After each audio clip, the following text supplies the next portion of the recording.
এটাই নতুন বাংলাদেশ, যারা ভাঙবে তবে মচকাবে না, আর্থিক লস মেনে নিবে তবে মর্যাদার লড়াইয়ে হার মানবে না। ভারত ও আইসিসির আলটিমেটামকে বুড়ো আঙ্গুল দেখালো বাংলাদেশ। ভারতে না খেলতে যাওয়ার সিদ্ধান্ত নিয়েছে সরকার। আরো বিস্তারিত শুনুন প্রতিবেদনে।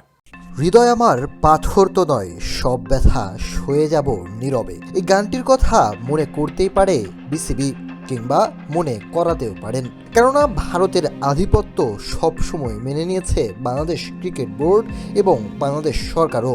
তবে নতুন বাংলাদেশে আপনাকে স্বাগতম। এই বাংলাদেশ আর্থিক ক্ষতি মেনে নেবে, কিন্তু মাথা নোয়াবে নয়। দেশের আত্মমর্যাদা এখানে আর্থিক কিংবা খেলোয়াড় সবার চেয়ে বেশি গুরুত্বপূর্ণ। তাই আজ বাংলাদেশ ক্রিকেট বোর্ড, বাংলাদেশ সরকার এবং বাংলাদেশের জাতীয় দলের খেলোয়াড়দের সাথে যৌথ এক আলোচনা হয়। আলোচনা শেষে বাংলাদেশ সিদ্ধান্ত নিয়েছে ভারতে গিয়ে কোনো অবস্থাতেই ক্রিকেট খেলবে না তারা। মিটিং শেষে দেশের ক্রীড়া উপদেষ্টা জানান, ভারতে বিশ্বকাপ না খেলা আমাদের সরকারি সিদ্ধান্ত, এটা সরকার ঠিক করবে খেলবে কিনা। নিরাপত্তাজনিত কারণেই এমন সিদ্ধান্ত নিয়েছে সরকার। তিনি আরও জানান, শুধু খেলোয়াড় নয়, এখানে সাংবাদিক ছাড়াও দেশের সমর্থকদের নিরাপত্তার প্রশ্ন রয়েছে। তাই দেশের নিরাপত্তা এখানে বেশি গুরুত্বপূর্ণ। আমরা সবাই চেয়েছি বিশ্বকাপ খেলতে, যেহেতু তারা কষ্ট করে এটা অর্জন করেছে, কিন্তু আমাদের নিরাপত্তার যে ঝুঁকি ভারতে, সেটার কোনো পরিবর্তন হয়নি।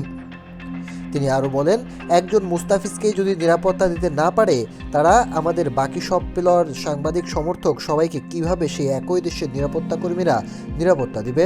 এদিকে এই মিটিং শেষে কথা বলেছেন দেশের ক্রিকেট সংস্থার অভিভাবক বুলবুলও। তিনি বলেন, আমরা বিশ্বকাপ খেলতে চাই, এই মুহূর্তে আমরা ভারতে খেলতে চাই না, আমরা শ্রীলঙ্কায় খেলতে চাই। তিনি ভারত সম্পর্কে আরও বলেন, ভারত অলিম্পিক, কমনওয়েলথ বিট করবে।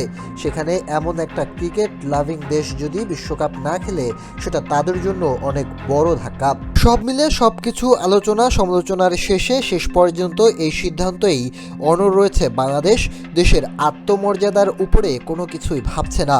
প্রয়োজনে বিশ্বকাপই খেলবে না বাংলাদেশ, তবে আশা করছে আইসিসি সঠিক সিদ্ধান্ত নেবে।